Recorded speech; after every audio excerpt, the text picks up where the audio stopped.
गिबियाव साफ्रोमबो बिटिआर बासि आरो आसामबासिनिसिम आंनि गोरबोनिफ्राय फैगौ बरदिननि आरो 2024 मायथाइनि गोदान बोसोरनि हामलायथिखौ बेस्ट विशखौ जासिबाय। गोदान बोसोरा जों साफ्रोमबो बर' फिसानो सान्थि गोजोननाय अनलायनाय लाबोना होफैगोन आरो ख्रिस्टमासआ जोंनि बर' हारिखौ बोर गोनां खालामगोन बे उसिसखौ आं जासिनाय जाबाय आरो बे प्रग्रामखौ दिनै जोंनि बेंटल बेप्टिस्ट टाउन मण्डलिया बेखौ बिथांमोननि बानजायनाय बे प्रग्रामखौ बेवहाय लानाय जादों। गतिके आं खोब खुसि मोनदों गाव बाहागो लाफानो मोननानै। जिथु दिनैनि हाबाफारि बेहाय गुबुन गुबुन दैदेनगिरिफोरजों लोगोसे गोबां बिथिंनि सुबुंफोरा बेहाय नोंथांनाव बाहागो लानायखौ नुनो मोनदों। माबायदि गोजोन मोनदों सार? समाज होनोब्ला जोङो साफ्रोमखौबो लाफानानैनो समाज जायो।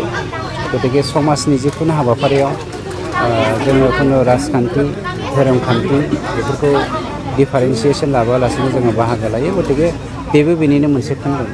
सार प्रि ख्रिस्टमासजों सोमोन्दो लाखिनानै माबा मोनसे हाबाफारिफोर लाफाबावदों नामा? दिनै जोङो थुनलाइ आड्डाबो बेवहाय लादों, चिरां जिल्ला खन्थाइ आवरायनाय थुनलाइ आड्डा। गतिके बे प्रग्रामा नै दानो जानो थांगासिनो दङ। बे जिल्लानि जोंनि बेवहाय प्रग्राम जागोन। धोरोम बिथिङाव माखासे समाव माखासे लाइमोनफोरखौ थालांनाय बा गोसो होयैखौ नुबाय थानायखौ नुनो मोनदों। बे हिसाबै दिनैनि बेलायाव ग्लबेल मुलुगावहाय दिनै धोरोमनि बेबस्थाखौ फल' खालामाखै होननानै बुंद्रायाबा गोरोन्थि जागोन। जोंनि गोबां सेंग्रा सिख्लाया फल' खालामो। सासे सानै सेंग्रा सिख्लाया धोरोमनि बेबस्थानिफ्राय जानगाराव थानायखायनो जोंनि समाजाव दिनै इम्पेक्ट गोग्लैदों। बेखौबो फोजोबनायनि थाखाय जों मेडियानि गेजेरजों मोनसे मेसेज हगारनांगोन सान्थि गायसननायनि थाखाय। फैबाय थानाय ख्रिस्टमासखौ सेलेब्रेसन खालामनो थाखाय मा खावलायगोन? ख्रिस्टमासखौ साफ्रोमबो ख्रिस्टि सिबियारियानो खालामखायो, खाथि मानिखायो। बे ख्रिस्टमास मानिनाया बर' हारिनि राव थुनलाइखौ जौगानायनि थाखायबो आर'ज गाबनाय जाफागोन। गतिके साफ्रोमबो जेन ख्रिस्टमासनि टाइमाव बर' हारिनि थाखाय स्पेसियेलि आर'ज खालामो बेखौ आं नोंथांमोननि मिडियानि गेजेरजों खावलायनाय थाबाय।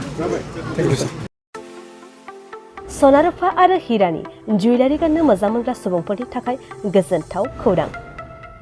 दासान्दि फुजा बोथोरखाय खम बेसेनाव फानगासिनो MSCB जुवेलार्सआव सना रुफा आरो हिरानि समायना रमायना जोंख्लाबनाय जुवेलारिस। MSCB जुवेलार्सआव मोननो हागोन राजकोट जुवेलारि, कास्टिं जुवेलारि, कलकाता जुवेलारि, मेसिनजों बानायनाय जुवेलारि आरो आखाइजों बानायनाय जुवेलारि। लोगोसेनो हाबा हुखायाव गाननो थाखाय सना आरो हिरानि समायना जुवेलारिसफोरखौबो मोननो हागोन।